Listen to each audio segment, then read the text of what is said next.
I'd like to call this meeting of the Princeton City Council to order. Clerk, call the roll. Mayor Mabry. Here. Councilmember Newman. Here. Gomez. Here. McCall. Here. And Selesky. Here. Would you please stand and join me in the Pledge of Allegiance? I pledge allegiance to the flag of the United States of America and to the republic for which it stands, one nation, under God, indivisible, with liberty and justice for all.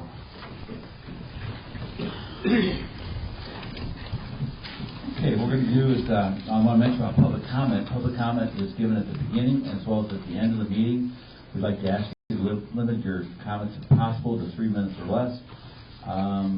We are also going to have discussion when we go to these ordinances as well. So if you're here concerning those ordinances, if you're here for, let's see here, we got the vacating of the street, and we'll be discussing that. So if you want to discuss that specifically, you can wait until we go to that ordinance.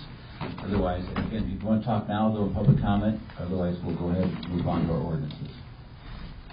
Okay, we'll go now to the approval of the minutes, please. I move that we approve the minutes from our last council meeting on January 19, 2026. Second. A motion and second concerning those minutes. Any questions or comments? Seeing none, clerk, call the roll. Councilmember Newman. Aye. Gomez. Aye. McCall. Aye. Selesky. Aye. And Mayor Mabry. Aye. Now on to our invoices with City Clerk Janet Henning. In the Department of Accounts and Finances, we have $86,825.16. Department of Streets and Public Improvements, $110,317.93. Department of Public Safety, $315,149.67. And the Department of Public Property and Utilities, $374,799.41, with a grand total of $887,092.17. Mayor, all council members present have confirmed their reviews of the invoices and are now submitted for disposition. I move that we approve the invoices as presented. Second. We have a motion and second on the invoices. Is there any questions or comments from the council concerning those? Seeing none, clerk, call the roll. Councilmember Newman. Aye. Gomez. Aye. McCall. Aye. Selesky. Aye. And Mayor Mabry. Aye. Okay, now on to our first ordinance, please. Next on the agenda is ordinance O-26-001, an ordinance vacating street. This has been tabled from the January 19th, 2026 meeting, so this is the first reading. I move that we advance ordinance O-26-001 to the second reading. Second. We have a motion and second, and concerning that ordinance, now we have Michael Ziering from our Planning and Zoning Department is going to speak to us about that and what the recommendation was from Planning and Zoning. Michael, please. Sure.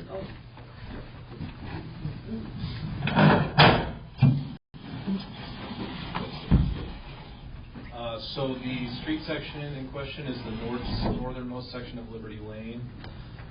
Liberty Village is here tonight. They've requested it. I'll let them get into more of the reasoning behind that. Our understanding is they'd like to build a maintenance shed and offices on there. The Plan Commission denied it because there's just a couple things up in the air, and also Ian Cardosi is here. He may be able to speak on it a little bit too, Chair of Plan Commission. We just aren't sure all that's going to take place on the project to the north of the high school. I think at this point, the Plan Commission thought before we have the information on whether or not they can have access out to 6th Street via some new land purchase or what their plan is for ingress and egress. There was just too many unknowns to approve vacating that street, so they passed it on to you as such. But I think it's safe to say, Michael, that we will be discussing this street later down the road once we find out about the property north of Liberty Village. Yeah, I think for certain it will come up again. Yes. Yeah. And I know people have some strong feelings about access to this road. That's correct, Jerry. Your presumption on that is 100% correct. If it could, it is nice to have the Planning and Zoning Chair here. Ian, would you like to add anything? You come to the podium. Yeah. Come on up, please. We appreciate it. We appreciate you being the chair for that.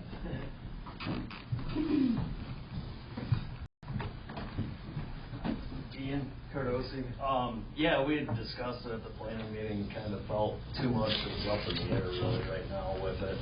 And we did mention, and I think we're putting it on our next meeting minutes to find out a different access for possible future development for the high school out to 6th Street. That was one of our concerns. But yeah, we just didn't feel at this time it was really something we should be not knowing what's going on in the north property. And my understanding, they bought the west section of that field, and there's still the north section available, so if somebody wanted to do a housing development or something, would that road become necessary? Was kind of one of our thoughts on it. So. What was the recommendation as far as, I know what the recommendation, but as far as what was the vote? Was it unanimous on that vote from the planning and zoning commission? I think there was one person abstained? Yes, Laura Gray abstained. Laura Gray abstained, and I think one voted yes. Carol? I think it was Carol Berg. Carol Berg, yeah. Okay, very good. Yep. Okay, any questions from the council? I have a question, Ian. Yeah. I was out there and looked at the lay of the land of that. There's a water main with a hydrant. Is it the far northeast corner of that stub road? Yes. Yes. How does that impact the possibility of building on that? It's right kind of the right of way. Well, that's what I didn't. We didn't know where the utilities were. That was one of our concerns too. Is like what utilities were planned there for the city infrastructure. There's quite a few unanswered questions. Mm-hmm. The easements would still remain, which is where our water lines are. Yeah, So but one of our concerns where they wanted to build a building, not having a building plan from them or anything. Right. I mean, that's going to limit where they would build too. Yeah. And I don't know if the storm sewer or anything goes through there. We didn't get that far with it because there wasn't a lot of plan. So if they had all this information, all the diagrams of everything, easements, water lines, electricals, plans of exactly where it's going to be built and everything else, would that be approved? We'd have to see it. So I think, yeah, I think you're really in the infancy stage on the whole area right there. So there wasn't a lot of information given. So.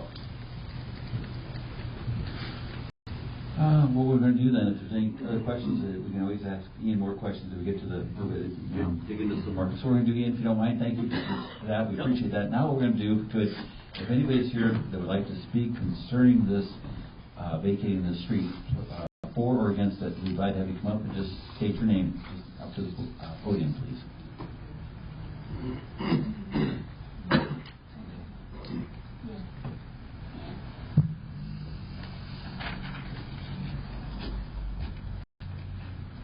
Good evening. My name is Misty Fike, and I'm the developer of Liberty Village and the owner of the property to the east of Little Siberia. And I'd like to thank you all for postponing this meeting on my behalf so that I could be here. And my husband's passing, so thanks for that. I just presented you with a packet, and in this is a letter written to the mayor and the council members from one of our homeowners. In this letter, she expressed her concern regarding potential traffic through our retirement community if Liberty Street is not allowed to be closed off. She mentioned that she moved here expecting a safe, quiet retirement community, and this has already been challenged due to the competitions of the traffic at Little Siberia, not to mention potential event traffic and daily traffic from the new sports complex.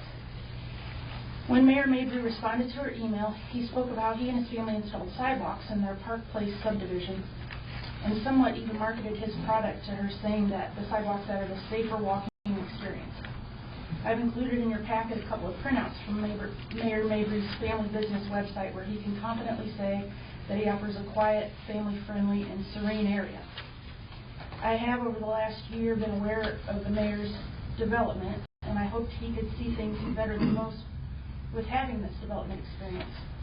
After reading his response to Carol's letter, however, my legal counsel feels that it may be difficult to separate his mayor role from his passion for his own development.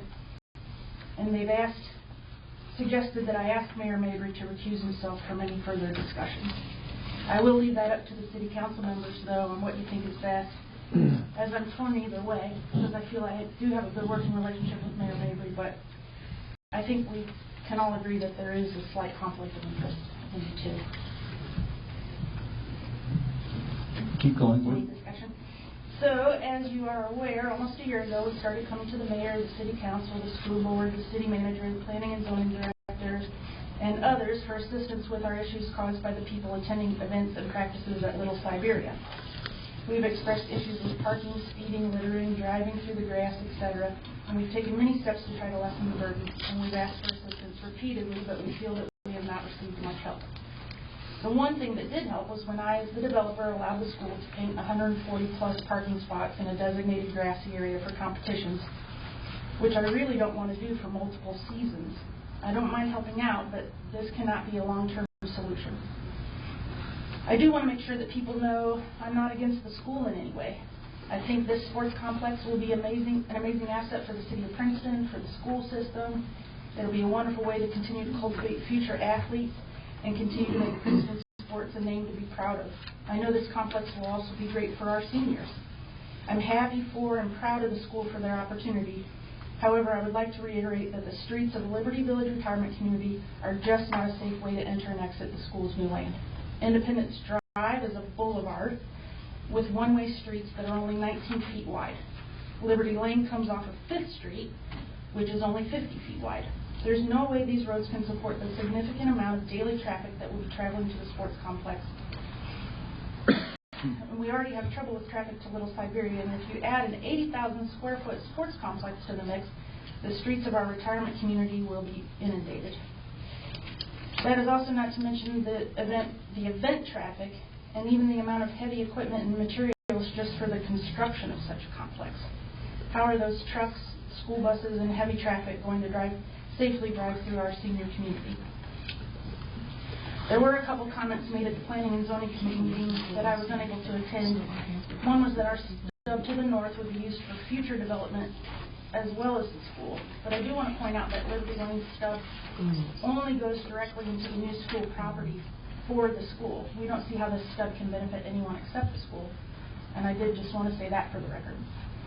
Another comment that was made by one of the zoning board members was that when he purchased his home, his street was not as busy as it is now. My response to that is he's not comparing apples to apples. Did he buy his home in a senior living retirement community? Did he pay 100% for the development of the land and the infrastructure as I did? I do want to mention that Lori Mason from our office met with Michael Ziering and Teresa and gave him information from our engineer on some possible solutions for entry and exit to the school's new property. If there's anything that I can do to help achieve any of those options, I would be more than happy to help. Maybe acquire more land or make the school's burden less financially. I would be happy to do that. Any way that's a solution to keep traffic off the streets of Liberty Village and keep our homeowners safe. So in closing, I ask that the City of Princeton allow us to vacate the Liberty Lane stub to the north and build our much-needed maintenance shed there. We were asked at the zoning meeting why we had to build it there on that lot.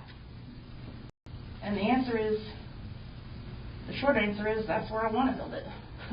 I don't mean to be smart, but I want to make a barrier to the sports complex. I want to make a barrier to the traffic and the lights and the noise. And I want to continue to offer a safe and serene and quiet retirement community, just as I promised our seniors when they chose to build there. Some of them have used their life savings to build their dream home here, and I'm going to fight hard to offer them the safety and security that they deserve. Thank you. Thank you, Misty. And certainly we can have you step back up if you need to. Is there anyone else who would like to speak on behalf for or against the vacating of the street? Yeah, I think I spoke at the last board meeting about the importance of... Just identify yourself, please. I'm sorry. Faye Dolan, T.J. Dolan, former teachers in Mendota. We decided to come to Princeton because it's a beautiful community. And we knew how well Don would take care of us, and that's why we're here. But we're here as senior citizens, and we loved kids because we were teachers all those years. But we want to feel safe as they always have had us feel safe, working with Don and talking to him about why we want to move here and stuff. And it's a beautiful community, and we love where we're at. And, all the amenities that they have for us. is what we want to stay with, you know. And as teachers, we feel our heart is out to our students and the people that go to school. But it's time for us, because that's where we are right now. We're in a senior community, and we want to stay that way. We want to stay safe, you know what I'm saying? Because she's talking about all these cars driving fast, and, you know, you're going out to your mailbox, and you see all these cars, and they're just speeding like crazy, you know what I'm saying? So we don't want to have to witness that, you know what I'm saying? We want to feel safe, because that's how they made us feel safe when we came here, and they still continue to do that. And we want, you know, your people, your input to make us continue to feel safe. Thank you. Anybody else like to speak, please? All you have to do is get up and just say your name. We're easy to get along with tonight. I think we're easy every time we have counsel. Anyone else like to speak?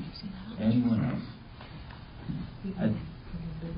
We're going to be voting on this in just a moment. I'd like to make a quick comment if I could. So, and you council members can jump in and give some additional comments if you'd like. We do take this very seriously, and the thing that, as Council Member Newman said, is we're going to get another chance to look at this. So let's say that if tonight it gets voted down, the vacating of the street, whatever the high school decides to do will go first to the Planning and Zoning Commission for their approval. And they'll look that all over, and those meetings are open to the public, so anybody from Liberty Village can be present at those meetings.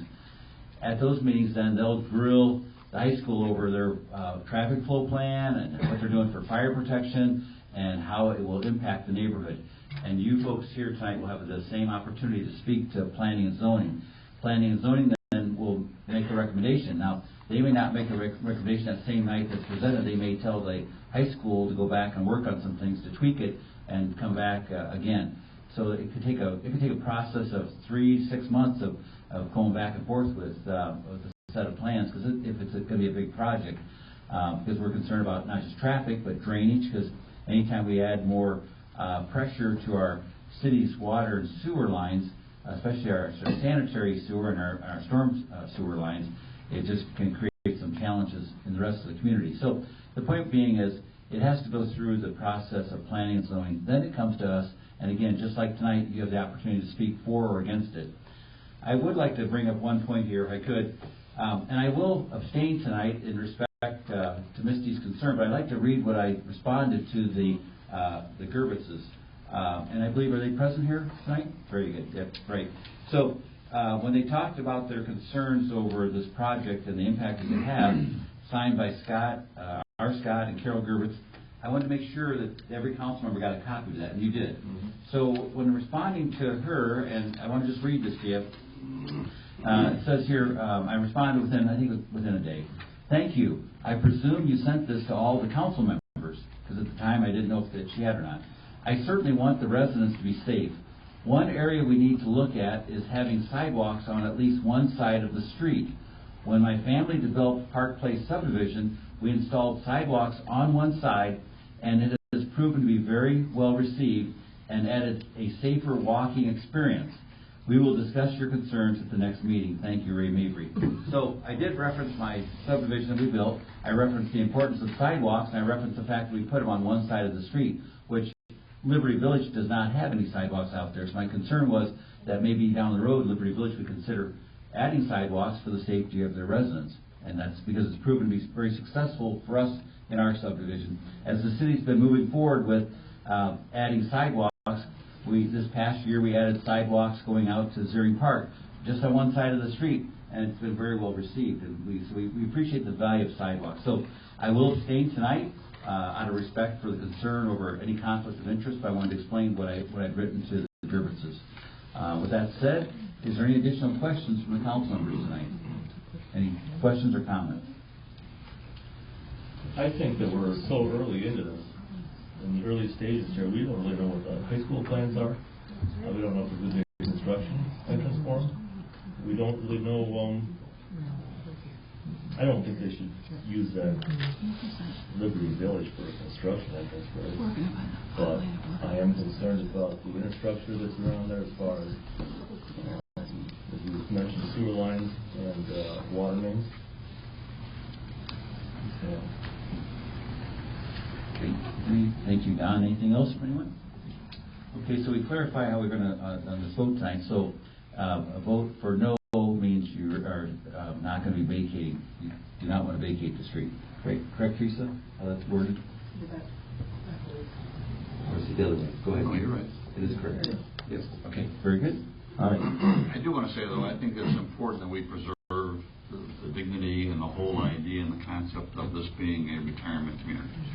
See, there are special groups of people. There's a special neighborhood in Princeton that no other part of Princeton has anything like this. 55 and older, and it's just unique. And I don't think we want to introduce, a barrage of traffic into that community. But I will vote no tonight because you're right. It is very early in stages. But know this: that if this thing does come down to whether we want to expand that road, I will fight like hell to keep it from happening. Jerry, and I appreciate that, and I would agree in the sense that also we would encourage the high school to look at alternate ways to get in and out of their property. Absolutely. Including 6th Street, which we've been bringing up to them. Yes. And so with that said, is there anybody else who would like to speak before we vote?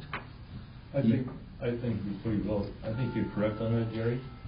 But if the high school came up with an alternative entrance to that and not using that, that wouldn't be imperative that you would need to put your office shed right in that location, would it? I'd like to make a barrier to the whole complex. I'd like to reduce the sound and the noise and the lights. I'd like to, not just a shed, I have plans for a fence and everything. You want to screen it off somewhere completely on that side. Yes. But if we successfully made that road a dead-end road where traffic could not be going in and out of the sports facility, wouldn't that be a satisfactory solution? No. Okay. So your shed could go there, but it could probably also go somewhere else on your property. Yeah, the shed was just to really kind of keep that barrier, and so I don't think those lots will have much value in that corner with all that sports complex behind. So I was trying to find another use for those lots. But I'm sorry, I should have stood up. Oh, that's right. No, I see your point. That was one of our biggest concerns too, being over there for the sporting events and everything. The traffic down there, and I know we spoke to the chiefs in here too about concerns about emergency vehicles when all that traffic's there and stuff. And that's one of the things we were looking at. That's why we set out the 6th Street on the planning side too, to keep that traffic out of there, so you guys do have safety and stuff. So I'm in agreement with Jerry on that. We probably have a hard time passing allowing that as a main entrance into that school because there's a lot of traffic. But even just any entrance is just kind of a burden to our seniors also. But Jerry, I appreciate you very much, and I appreciate you asking that. I'd be willing to work with the city to, as long as that road's closed. I mean, I don't have to put a shed there, but I was trying to make more of a barrier. Oh no, it was clear that you just want to block that road. I mean, that's. I want to block the road. I want to block the sound, and I want to block the lights. And I think we get it. But Yeah. I think we'll know more maybe as this thing unfolds for the school. I appreciate that. You're welcome. Misty, have you had any contact with the high school for the past 30 days? In the past 30 days, no. When did Andy reach out? He did reach out. Unfortunately, that's when Missy had unfortunately events in her family, and Don passed away. So the timing was not right now to meet. So no, that has been postponed. We haven't had any contact again. Okay. And I don't have any kids or grandkids in sports, but then the Little Siberia complex will kick off here in about another 60 days, 70, whatever, and it goes into full tilt again. So hopefully as an interim that the dialogue can continue with the high school on something temporarily to keep everybody. And I know our police chief's very willing to work on any kind of traffic control, things like that. So you've had good dialogue. I mean, you know our chief, you got his phone number, and so whatever we need to do to keep it a safe area until we come up with a permanent solution to the challenge. No, I appreciate that, and you've been great to work with too. But I've decided, I'll do this for another season for sure. Allow the parking in our grassy area. The only thing that would prevent it is just, if it's muddy or something like that, then we're going to have some issues. But I'll try to accommodate again this year for sure. I just don't want them to think that's a long-term solution. Absolutely. We get that. Hopefully continue to dialogue then with these entities. Any other questions or comments from the council? I would say I kind of, in the sense of the traffic, I know how you feel. I live right across from the high school. There's no parking. There's a lot of times where I come home and they're parked right in my driveway. I can't get in. I'm usually very patient. From time to time, I just beep a little bit and tell them I gotta get in. They look at you like you're crazy, even though you live there. And a lot of people know I live there, but they just sit there. And I was actually gonna email the school, but at the time I wasn't very happy, and I didn't think my email would have sounded very well. Just called down for something. Exactly. So I really understand your frustration, and I will say with something that Jerry mentioned, it's not something they're not going to say told you, depending on the plans. That's why I asked Ian Cadosi over there if you guys have brought anything else besides just what you wanted to build there. I understand the sound barriers, walls, or something to keep from that. But I mean, we'll certainly work with some kind of layout, but I just knew it was a barrier at this point. I didn't have a lot of planning to it. Yeah, I understand the peace and tranquility. We're just early into this thing here. Okay, with that said, we're going to go ahead then and have the clerk call the roll. Clerk, call the roll. Councilmember Newman. No. Gomez. Nay. McCall. Right. Seletsky. No. Mayor Mabry. Abstain. Okay, thank you for the dialogue, everyone. If you'd like to leave, or you can stick around, we'd love to have you stick around for the rest of the meeting, whatever you'd like to do. We're going to go ahead now with our next ordinance, please. Next on the agenda is ordinance O-26-002. An ordinance to propose the approval of a business development district redevelopment plan and establish a date for a public hearing. This is the first reading. I move that we advance ordinance O-26-002 to the second reading. Second. We have a motion and second. Now let's see, we're going to go to Michael's hearing on this, right? Sure. Yes, please. Hopefully most of you are aware, but maybe there's some other people in the room that aren't. We are moving to establish what's called the Business Development District, which would utilize sales tax to basically incentivize people to keep doing business here, come do business here, or expand their business here. There's also other eligible expenses that we think will be very positive for the community. So this ordinance you have in front of you is part of the necessary steps we need to take to do that. It establishes the proposal of the Business Development District, and then after the meeting on the 17th, if it were to be adopted, we can move forward with the potential adoption process of the BDD. Any other questions from anyone? I know I asked you earlier today, Michael, about feedback from the first meeting. They've compiled some of the feedback from the people that were in attendance at the Metro Center. We're still working on that compilation, but I will be sending it out soon and making it publicly available. Okay. Yeah.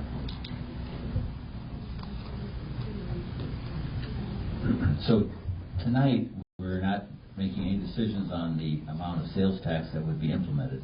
That is not on discussion for tonight. I mean, we can discuss that tonight, but that's not being voted on tonight. Correct. We're going to have more time for the public to give us input as council members. They will need that information at the time we go to publish on February 25th. So, Wait, say that again? On February 25th? that's when we will publish the notice of the public hearing, which is March 16th. All right. So we will have some sort of... But we're not going to agree on the amount of the taxation by that meeting. Or is that we have to know at that point that we're proposing They were hoping this for percentage? the Friday before. that. Okay. Yes. All right. Okay. So we still got about 2.5 more weeks here for public input, 3 more weeks. Yeah. Yeah, for public input, and I want to encourage then, and we'll discuss this a little bit more here. The public should be contacting their council members and discussing this with them. And I'll just start here. Mike, have you had anybody respond? I mean, we've had a little on the sales section, but I feel like that once we kind of explained everything, the conversation seemed to get a little better. I think it's just over-educating the public and that was our goal. This whole committee was to over-educate everybody. We didn't want to look like we were slipping something under the rug or anything like that. We needed to make sure everybody was educated and understood what it was. Yeah, I think it's been positive in general. You know, a lot of these businesses are like, that means it can help me down the line. Absolutely. You know, it's about our retention as well. It's not just about bringing new business into town, but it's retention as well. So. Very good. Thank you. Jerry, how about you? I just have one resident who talked to me and was a little uncomfortable with our tax rate if we went to the full 1%, reaching 9%, which is similar to Peoria, and they thought that might be exorbitant, and it makes us less competitive with LaSalle, Peru, and other communities. And to their way of thinking, they might take their business elsewhere. But frankly, when I go somewhere to buy something, the last thing I don't even look at tax. What it is, what it is. But yet, it is a concern, and I think we need to at least be sensitive to that. So, and they thought that maybe some of the business owners may feel that they're at a disadvantage because they're now collecting 9% instead of maybe the 8.5% or whatever might be in LaSalle, Peru. So you have one person who specifically reached out to you. One. Yes. Okay. Yes. All right. And let's go down to Hector, please. Personally, nobody's reached out to me. I've talked to a few people about it. I've also heard a lot of comments from the community as well, and a lot of them basically stated that if it's going to be like that, then they would rather go somewhere else, which is one of the things that I talked about the last time. Okay, the gas is going to go up, this is going to go up, and for a lot of us that maybe have a great job, a good salary, it's not a problem. But not everybody's in the same situation. And a lot of times we fail to realize that from everybody. And it's one of the reasons why I've also said is like, when you're spending money, it may not seem like it, but you are. This is the community they live in. This is where they pay taxes and things. So they may not be to the same advantages some of us are, where that's really going to hurt them. And we don't think about that. Thank you, Hector. And Don? I've only had one person reach out to me, and their concern was the rate of the tax also. They were concerned about that. I also heard about people shopping over east because of it. It is a concern. You look at our downtown, it's changing drastically. It used to be a place where you could go get anything that you really needed, washer, dryer, lawnmower, and we're losing some of our business down there, not because they're poorly run businesses, but because the business owners want to retire and there's no one to take over for that business, which is unfortunate that we're seeing more closings like that. But no, the only one that reached out to me, I only had one, which is kind of concerning. I was hoping for more feedback than that. I really haven't. But it was the same thing, a little high on the tax. That would be different if the county could drop theirs off, like in a year and a half. That would be a whole game changer if that happened. The jail time stuff. I also think that you've got two different factions. You've got people that are nervous about the 9% taxes, but what they haven't really learned yet, and to Michael's point, is they don't know what benefit they're going to receive from it and what this community could look like and be like if we get this system, this service off the ground. Correct. So, and one of the things that excites me a little bit about it, not the taxes that excite me about it, but one that excites me about it a little bit is the fact that, if we get cataloging of all the businesses and what is available square footage wise and what's currently available for sale, because so many of the businesses we have right now, they're quietly for sale, but you don't know they're for sale unless you drive by them or inquire somewhere. I think if you had a database of that could be really helpful in taking care of some of the empty storefronts. That database is forming based on some of the work that Hometown Consulting's doing. Right. So, yeah, it's definitely part of it. That part of it is probably the one part that I think is very important. We want to make sure information and resources are available to people interested in investing in Princeton. It's the main goal, to improve the quality of life and bring good jobs. And then I think sometimes you don't want to let things get so far gone that you end up having, like say, LaSalle Street. You've got that cleanup there, it falls with the city. When a building falls in like that, Sure. Those are easy to walk away from that. And it's better to take care of things before they get too far gone. going, I think. Exactly. It's about being proactive. Mhm. I have two things if I can add real quick. Obviously, you see a lot of comments on Facebook or however deep you want to go into the comments. But a couple things that came to mind today. We're talking internally about this, and Janet made a really good point. And it's another way of thinking about this is this tax, this fund, I'm going to call it a fund, one, does not benefit the city's pocketbook. And I think that's a misconception. It does nothing for the budget that I'm working on. It is purely to go back into the businesses. And that's one thing we want to make sure that the community understands. Secondly, a big point of this, as I was thinking over the weekend, is we do not have anything like this that we are able to give back to businesses, because we can't do that as a government body. We can't use property tax money to give to a business to upgrade their, whatever. So this is another tool. This is actually about our only tool that we could use to do that. So just to keep that in mind. Otherwise, we don't have a whole lot. I mean, Michael and I talk about this constantly. But the big point is that it's not there to fluff the city budget at all, because it's not going to do anything for the city budget. So, Good point. I think another thing that we've talked about too in the past is the city's never really been big on incentivizing people to come to town, right? And the competitive markets that we have around us, we have to become that. And this allows us to do those things, right? So it is a big part of economic development as well as retention and helping out the business out and put it right back into it. So I think that's very important. We've got a Main Street that 5 or 6 places have closed in the past year and a half, 2 years. We don't want to go back to the early 2000s when that was just dead empty storefronts. It does nobody any good. We need to be able to invest back into that and help us as well. And to go along with what Mike said there, about what we've done in the past for track record as far as incentives, we've been very careful not to offer incentives to, like, for example, Aldi's coming to town. They did not get any incentives. When the Beckers, we appreciate their building the 2 new gas stations or convenience stores the past 10 years. There was no incentives given to them, no incentives to Casey. So we really work to keep a level playing field so we don't jeopardize by giving somebody incentives and not the person that's already been in the trenches. But when we get down to our Main Street, north and south, we're dealing with mom and pops that need some help. And they got some storefronts that could be hundreds of thousands of dollars to get repaired. And we're not going to mention specific places, but places that we've enjoyed, being in those businesses for years, those storefronts. And so there's some big masonry projects that are going to require some 2- and 3-story buildings to be really getting some serious work. So, Michael, thank you. And let's do this if we could. Is there anybody in the public that would like to make some comments about this ordinance? Anybody? Yes, Geraldine, please come on up.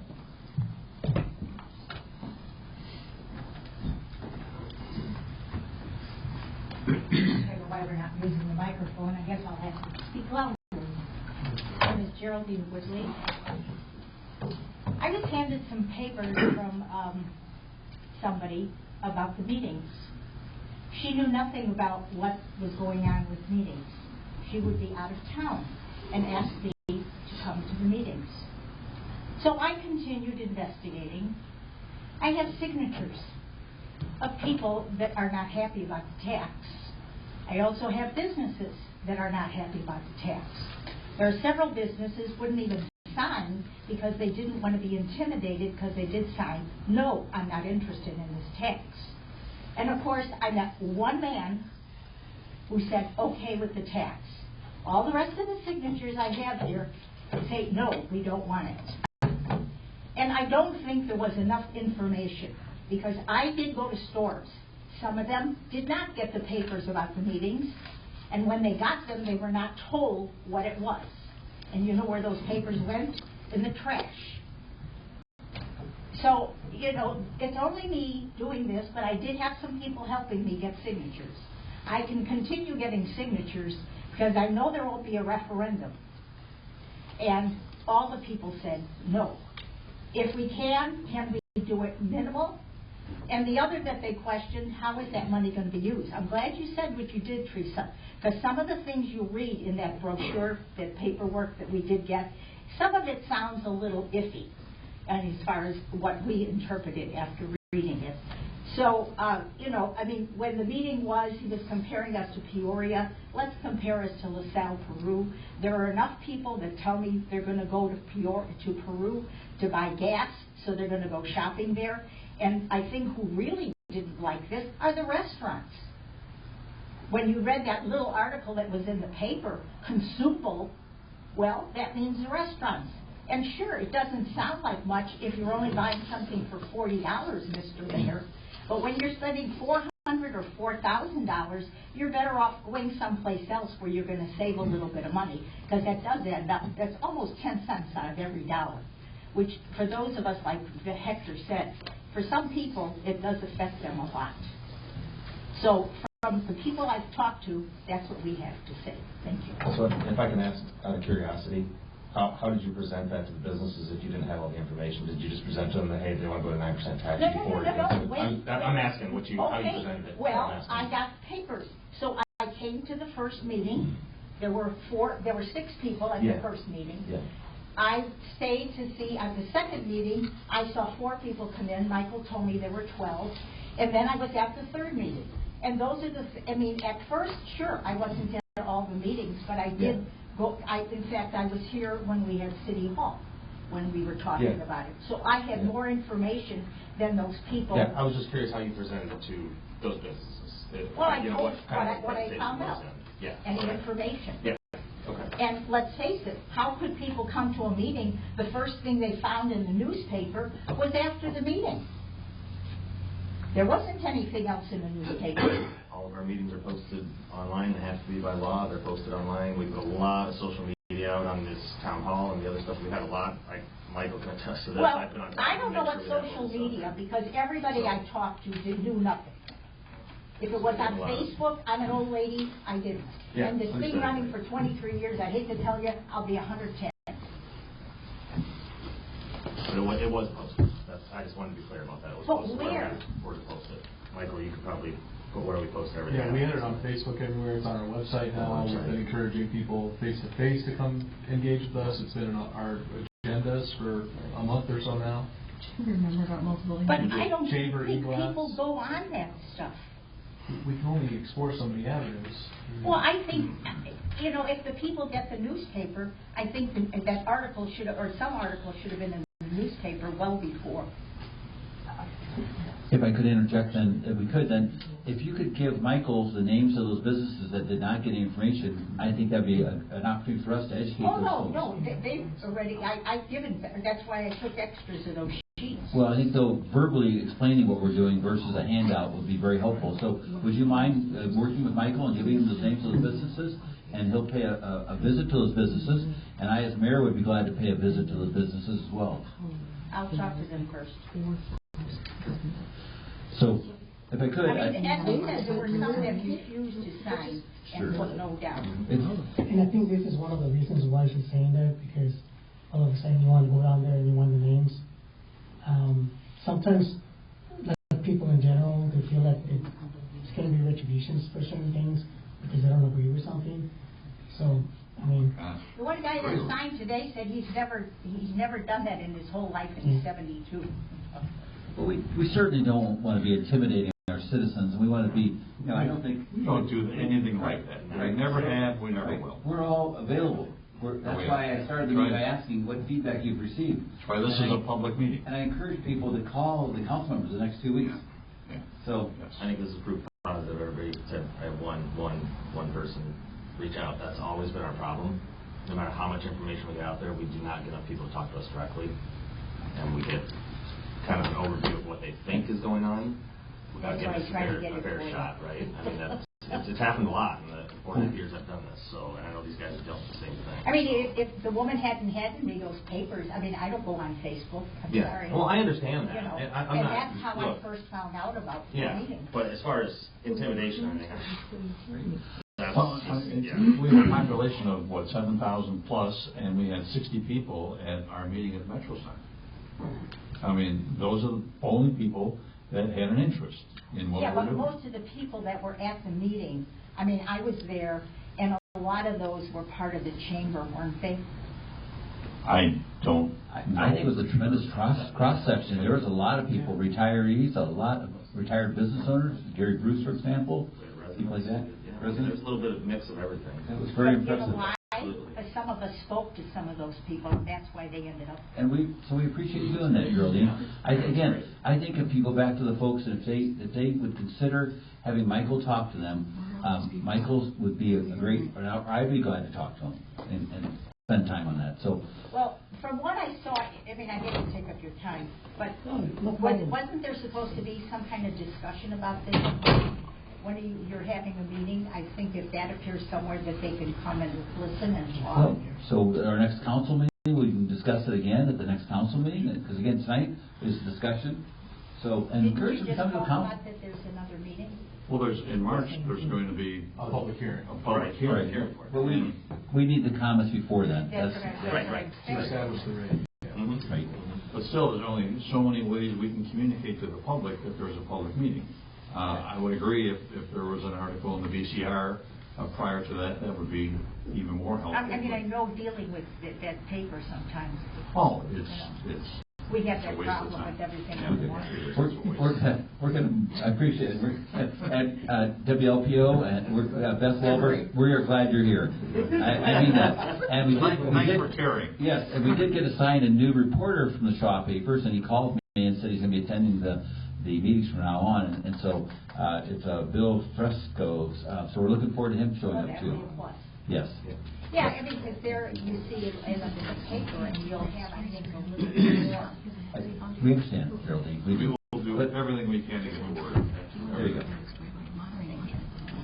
And if those people don't want to talk to Michael or the mayor, we'll send Jerry up to talk to them. All right. Thank you. I'm Very going. good. I'm ready. All right. One thing I just handed out to the council members, I have some extra copies of this. I was into Fresh Finds today, and I thought it was really neat to see their receipt breaks down where the sales tax go for all three entities. So State of Illinois, 6.25%, Bureau County, 1%, and Princeton City tax, 0.75%.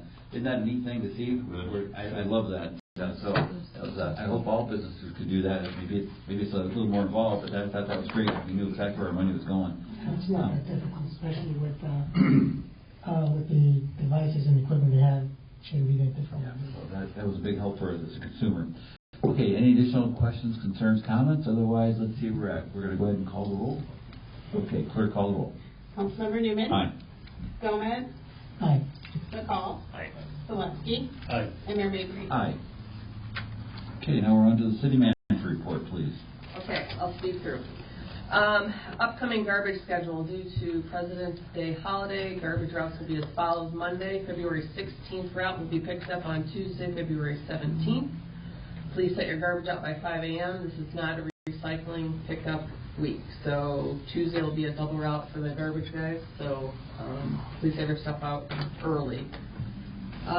Secondly is there's a pension report for, I believe it's the police, for month ending December 31st, 2025 in your packet. And then I just want to give a quick update on where we're at with the fire department. Things have been moving. It's been very, very busy, so I want to give you a quick update on where we're at. I'd already given to the council that all building permits were submitted at the end of January, so we've got those in hand. They'll be starting to bid the project out early February, which is right now they're starting that process. Bids can be reviewed probably mid to late February. From those bids, we'll get what we call our guaranteed maximum price. After we see what the bids are, they'll cap the max price on it, which will include usually, I think it's 20% contingency. So that's high. Don't quote me on that. It'll have our contingency in there, so if we have any fluctuation in added costs, it'll come out of that contingency. If we don't use our contingency, we'll get that money back. So that's great. Or we just won't spend it. So then Ringland Johnson will be here, who's our design build consultant, will be here on February 4th, which is Wednesday, at 9:30 to go through with the virtual reality goggles. So with that, we'll be able to put those on, actually walk through the building, front door, all the rooms, visually see what the room's going to look like, so you can get out of bed, go to the door, open it, go out to the bay. You can see if there's any obstructions to your mode of transportation out to either bay, where light switches are, where the bathroom set up, the way the kitchen's set up, all of that, so that any changes that may need to be made are made before construction starts. So it's a really cool tool.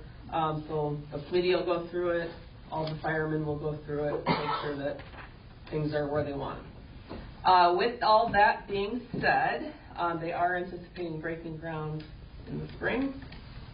It's going very quickly. So what I want to show you is just that the design of the front of the building has changed just a tad because of the elevation of the lot over there. If you look at it, you can't really tell, but it actually sits a little higher than what they needed it, so there's a little bit of an adjustment. I'll pull this one up. It was working earlier. Okay. So, council, if you can see this, and then I'll turn it. You can see the elevation change here between where the base of the building is to where the existing building is.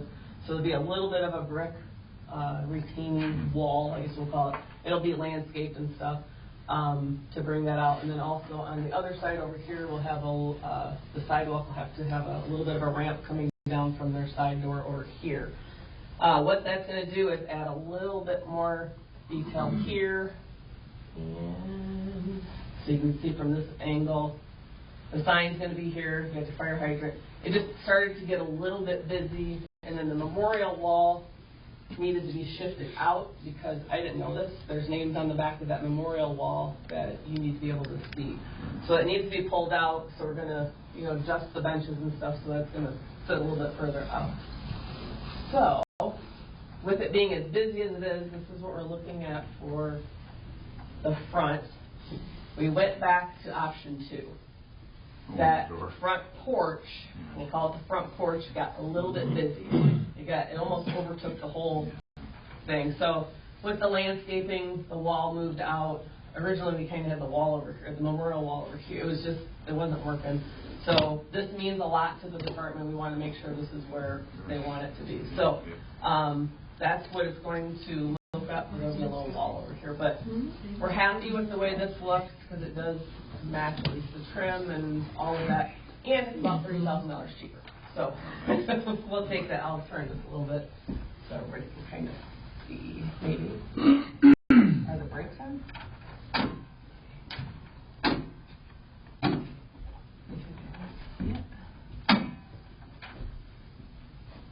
So, gosh. Did I lock them? I'm not going to turn it. If you want to look at it, you can move around. Leave it up. Yeah, I'll leave it up. So that's where we're looking for now. It is coming together quite quickly. So anyway, I just wanted to give you a little update because it is moving very quickly. So. Very good. Anything else, Teresa? No. Okay, very good on that, Teresa. Thank you. We understand changes are made and tweaked. We appreciate that, Teresa. We're on it.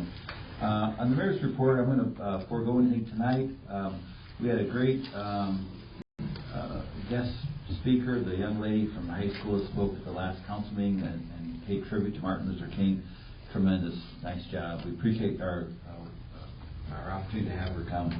So we're going to try to get more young guest speakers to come to the council meeting. So. Okay, and then we go to old business. On the e-bikes and electric scooters, I don't think there's anything we're going to discuss tonight, and if there is something, correct me.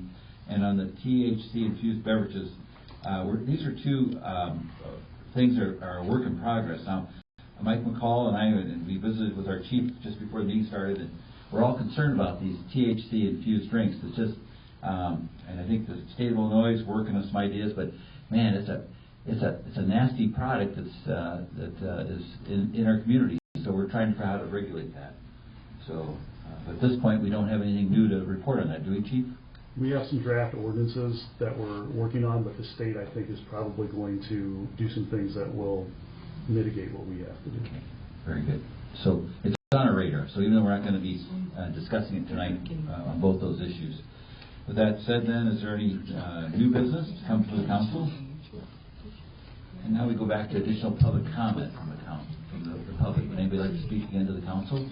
Yep. Ian Cardosi, come on up. Couple questions on the imposed tax, and it's not directed towards the tax. And I'm asking to kind of get a better thing for it. So we're looking at doing it for business development, but also to repair the downtown, correct? So then so how does that, it's funded by the taxpayers, but then are the businesses able to apply for a grant given to them and not repaid back? Or is it going to be in the form of loans too, like cheaper loans? And I can jump in on this one. The way they're generally set up is we'll have some parameters and policy around how or procedures around how the funds will be distributed. Most communities do grants. Now if you do a matching grant or however we're going to structure that, that's going to be up to the committee and how we get this all put together. But we're not going to reinvent the wheel. We're going to look at how some of the other communities have structured it. But likely, I don't want to speak on behalf of everybody, but likely grants that the businesses would need to apply for. Now the city may have some projects too that we know need to be addressed, so we can use some of those funds for those types of projects as well. Only within businesses. Yes, only within the businesses. Well, hold on. Is it for the businesses or is it for the city too? Because to me, that's going towards the city. So I could see some hesitations there. Because if you're paying taxes, if a business is paying those taxes, and as a consumer, and you're saying, hey, it's for business development, why wouldn't it go back directly towards those businesses? Not for the city stuff, because we take care of that as taxpayers. Well, it depends on what you're defining as city stuff. If it's a public area. If it's a public area, correct. That'd be the city stuff. I don't know, I mean, if the Main Street buildings and stuff are all privately owned, so that's where that money should go to, the private infrastructure, correct? Not for the city, because we already have taxes that cover that stuff. Right. And so then, but that is one of the things I didn't understand is what are we talking about? You say, and the city can use it for certain. They can. Does it mean that's what we're going to do?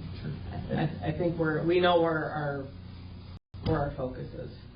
We know the businesses need. The whole point is, economic development, economic development, business retention, like on this, that's where we need that money. If I could just provide an example. Absolutely. Okay, the J&J property, that could cost upwards of $500,000 to remediate, demolish, and then so we're able to step in, access some of those funds to remediate that, which we don't have that type of money sitting around to demolish or remediate something. Okay. Then we can flip it around and get it in the hands of a business. And I think that's the clarity on stuff. But when you say, okay, we can use it, is that going to be, let's put flower pots or redo the road or something like that? That's different. I understand in doing the business on that. And if they're granted the money, which would be better, but then is the city also going to help find other like SBA loans and stuff for these businesses that maybe don't have the capital to do that? Because a lot of the old buildings in town do take a lot of capital themselves. And out of curiosity, is there ways the city can assist with that side too? I mean, what's the tax? You haven't showed any of the numbers or anything, right? They haven't come out with what that'll generate. Yes, estimates. We have some estimates. Because it's getting up in Chicago taxes, so people do concern, is it a lot of money? Gas is I think gas is a big concern, but it's a huge concern. You already have 70 cents different from a town that you can drive 15 miles and get it. That's a lot. So I'd be curious to see what Daryl and Casey would say on that too. Let's talk to them. So I know you reached out to Daryl to find out.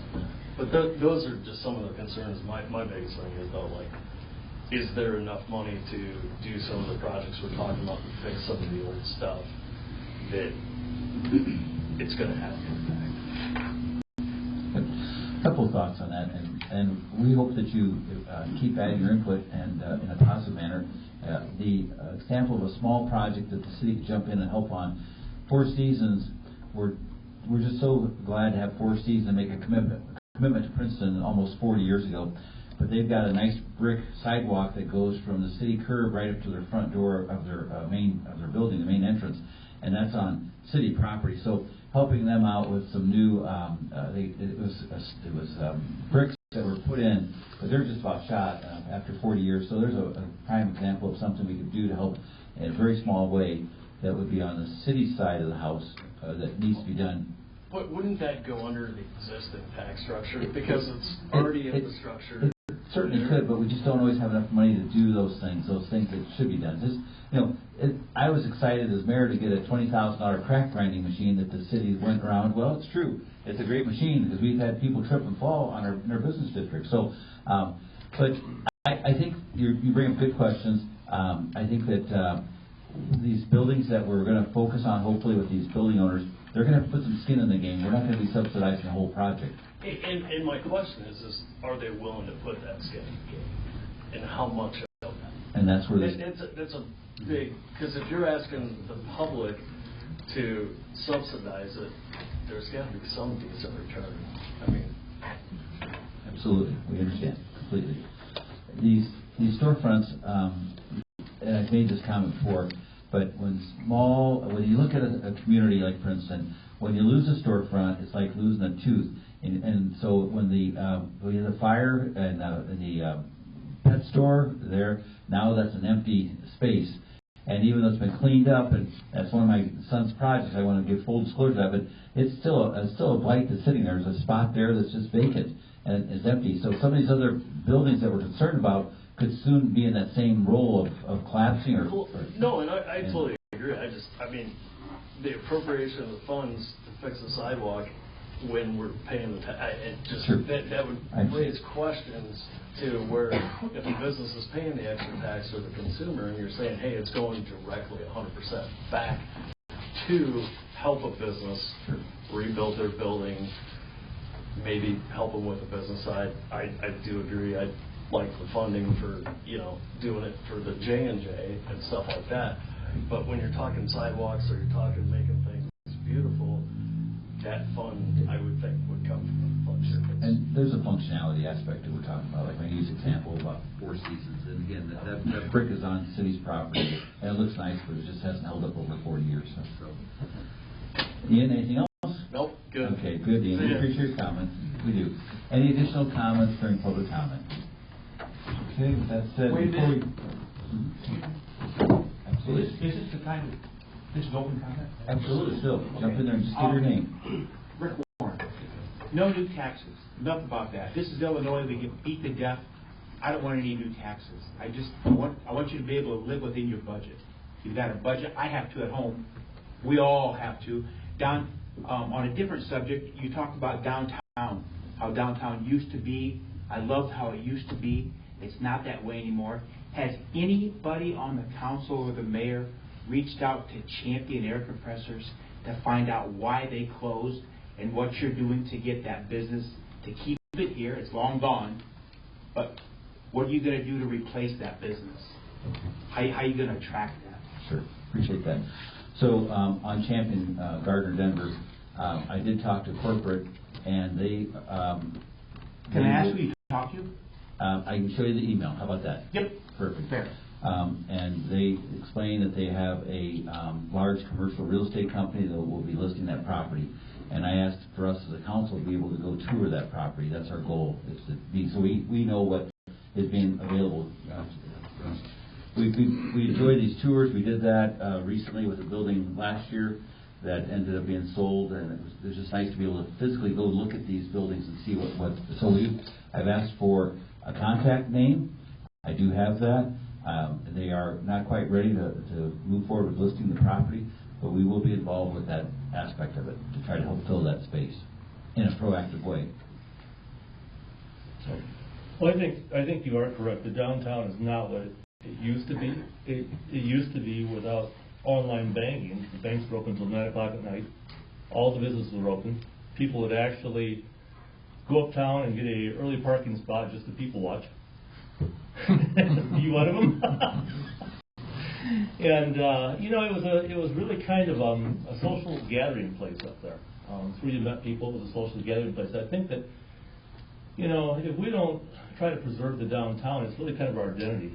The historical part of it's our identity. If that's gone, we're nothing more than a interstate exit 56. And, you know, some people will say that our downtown concert nights, so they're just a concert for the local people. Well, they're really not. They bring in people from out of the area, and that is a time when you look and the downtown is almost like a Friday night. There's a lot of people down there. There's a lot of activity. You can look and you can think about the history of things that have come there before. And I think it's just kind of unique that the downtown is filled like it used to be on a Friday night. Now, we probably can't go back to Friday nights for people to gather up there. It's just not feasible. But I think it's nice to maintain the historic value of what we have up there. I think that's very well said. I would like to leave on that comment and make Sunday morning I saw people walking up to Myrtle's and pulling on the doors, and I saw the number on the front facade there, and I called the owner and left her a message just saying thank you for Myrtle's. Even though they're closed for extended period of time, Myrtle's is one of those destinations. People enjoy the uniqueness of a place like that. And there's a lot of communities that when I go to deliver my apple pie to fellow mayors, and they say, how do we get a Myrtle's in our little town? And that's a true story. So we appreciate the victories we do have. When we go here in just a moment, Jerry, just a moment, I want to say we'll go into executive session here, but we'll stick around for just a few minutes here if the public would like to talk to us. Otherwise, we go to executive session, and we won't be taking any action on any tonight, but we won't be available for any comments from you. So we don't want to act like we're hiding from you. But so with that said, Jerry, if you would, please. Sure. I move that we adjourn our regular meeting this evening and reconvene into executive session under Illinois statutes to discuss the purchase or lease of real property for the use of the public body. The next regular council meeting will be on Tuesday, February 17th, 6 o'clock at City Hall. Second. Motion second. Clerk call the roll. Councilmember Newman. Aye. Gomez. Aye. McCall. Aye. Soletsky. Aye. And Mayor Mabry. Aye. Thank you for attending. We appreciate your input.